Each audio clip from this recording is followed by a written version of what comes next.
Y alguna vez el doctor Rolando Núñez, director del Centro Mandela, dijo que en el Chaco hay un genocidio étnico sobre las poblaciones indígenas. ¿Es así, doctor? ¿Cómo le va? Jessica Roll lo saluda. Buen día. Buen día. Nosotros tenemos esa visión que muchos sectores no comparten, quizás porque no conozcan la realidad y quizás porque no tengan toda la información necesaria como para componer una conclusión tan grave como como la que sostenemos. Pero fue el punto de partida que tomó el ex defensor del pueblo Mondino en el año 2007, cuando inició el juicio contra Argentina y contra Chaco por posible exterminio continuo, sistemático y silencioso de las comunidades indígenas de una región importante del Impenetrable, en donde existen localidades como Espinillo, Bermejito, Miraflores y la ciudad cabecera del departamento que es Juan José Castelli y parte de Pampa del Indio. Ese juicio continúa en la Corte Suprema. Hay una medida cautelar que rápidamente dictaron los jueces, obligando a Argentina y a Chaco a proveer de comida, agua para consumo humano y asistencia sanitaria pública. Y eso se cumplió en un tramo muy corto, pero actualmente está interrumpido. Y lamentablemente no es posible recurrir a la Corte en forma directa, sino a través de la Defensoría del Pueblo, porque es el organismo que está facultado para hacerlo en función de la vigencia de los tratados internacionales que la República Argentina ha ratificado. Y todos sabemos que desde hace varios años no tenemos defensor del pueblo, lo que nos ha dejado totalmente desprotegidos. Doctor, también había leído por ahí un título que el impenetrable está pasando por un incendio social. ¿Es así? ¿Es una realidad totalmente distinta a la que por ahí se quiere mostrar o la realidad que se quiere ocultar, ¿no? La realidad está ahí. Por supuesto que nosotros reconocemos que los gobiernos publicitan acciones y gestiones, inaugurando una escuela o un puesto sanitario en el Impenetrable, pero hay que entender que producto de la situación que se acumula en los últimos años, hoy Chaco es una provincia totalmente empobrecida. Un centro que trabaja muchísimo allí en el impenetrable chaqueño. Lo que hablábamos recién, ¿no? Una realidad por ahí que se busca ocultar porque no sirve políticamente, sin dudas, una realidad que está, que muchas veces muchos lo pueden lograr ver. Sabemos que, por ejemplo, aquí en nuestra ciudad se realizan campañas muchas veces para recolectar ya sea alimentos, vestimenta, distintos elementos que puedan servir. Pero si la cuestión política o quienes están al mando del Estado en la provincia, por ejemplo, de Chaco, no se hacen presentes también con agua potable, no sé, con sanidad tampoco, también es difícil. Doctor, restablecimos la comunicación.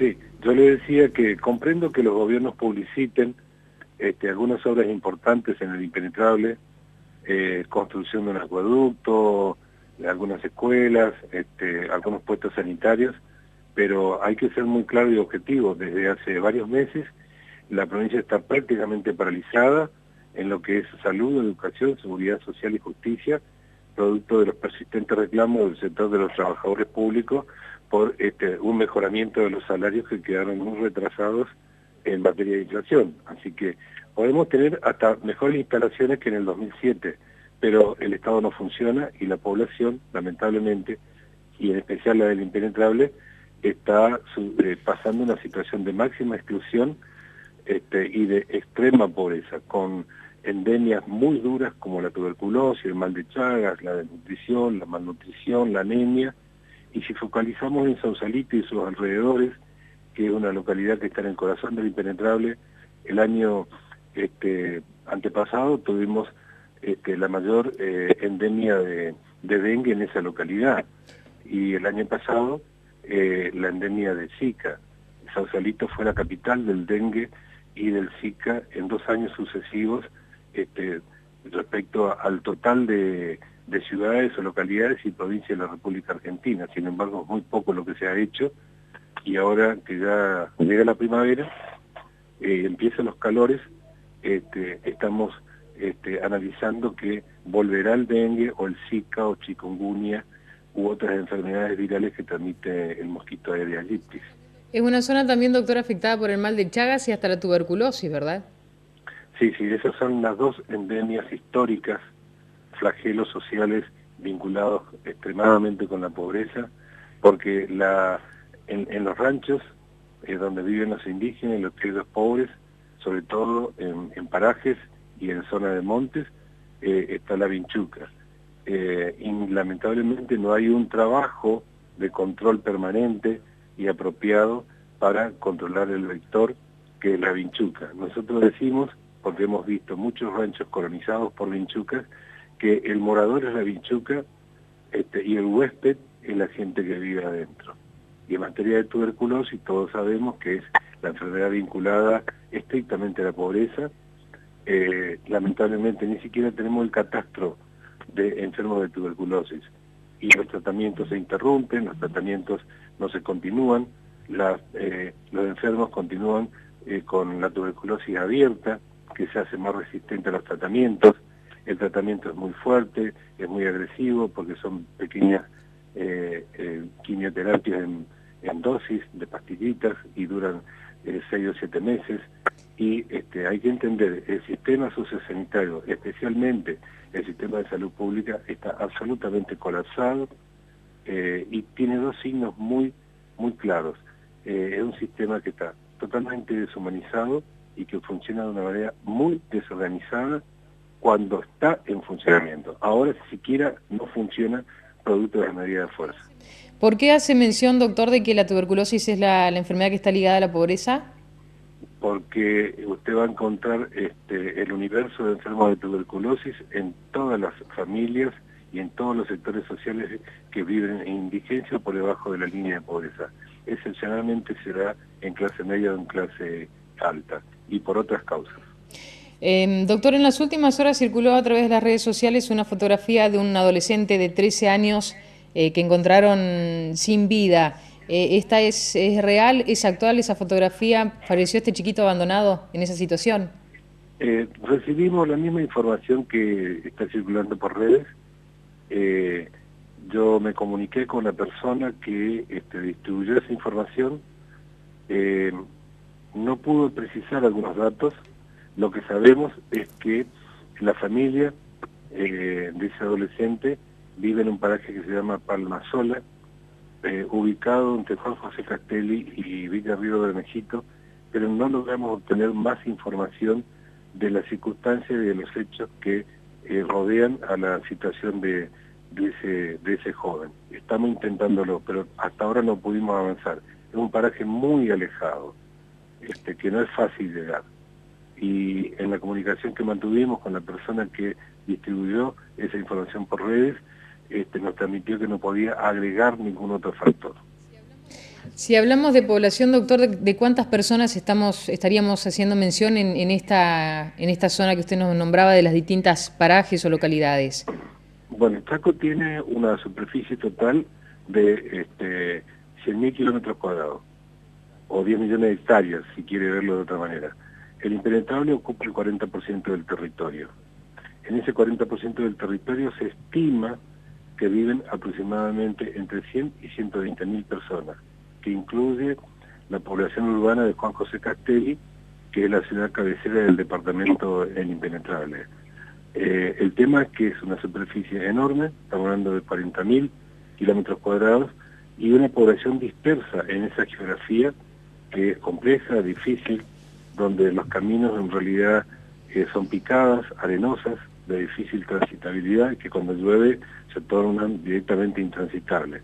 En ese esquema es que ningún gobierno de las últimas décadas ha planificado un trabajo de infraestructura que permitiera la asistencia de toda esa población dispersa en el monte o en pequeños parajes o lugares del monte, y están abandonados.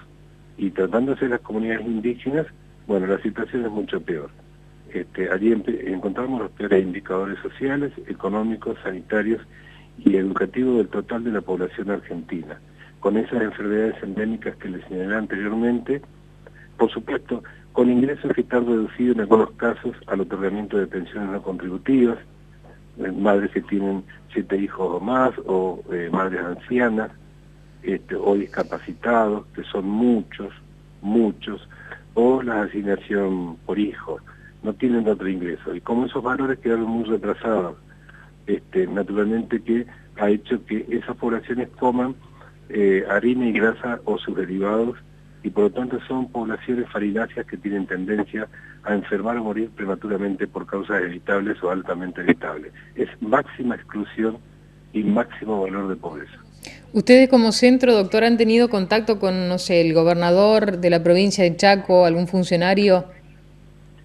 Nosotros no conversamos mucho con ninguno de los gobiernos que han pasado durante los últimos 20 años acá en la provincia del Chaco. Lo que hacemos es investigar, difundir y plantear los reclamos administrativos en los distintos niveles de gobierno.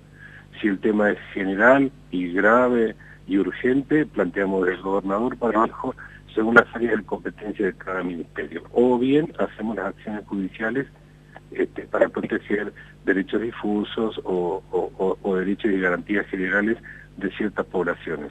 Conversamos poco, escribimos más y planteamos más reclamos, y a veces aparecen soluciones que son transitorias, otras veces efectistas, pero nunca estructurales ni sustanciales. Y esa es, de alguna manera, la preocupación que nosotros acarreamos diariamente cuando hacemos nuestra tarea de investigación social. Doctor, si le pido que se saque el guardapolvo justamente de doctor y deje el título en la pared de director también, ¿qué rostro le podría poner a Dios para esa zona? Hay 3 etnias en el Chaco. La de mayor número es la Toba, o como se la conoce. Después está la Huichí y después está la Mocoví, que está en otra zona, en la zona sur del Chaco. Escuché de un cacique, de los últimos que quedan, de la etnia Mocoví, que dijo: solo nos queda Dios. Lo único, ¿no? Al menos a lo Parece que que sí, aferrarse. parece que sí. Doctor, ha sido muy amable y gracias por hacernos ver esa realidad que se vive allí en el Chaco. Gracias a ustedes, buenos días.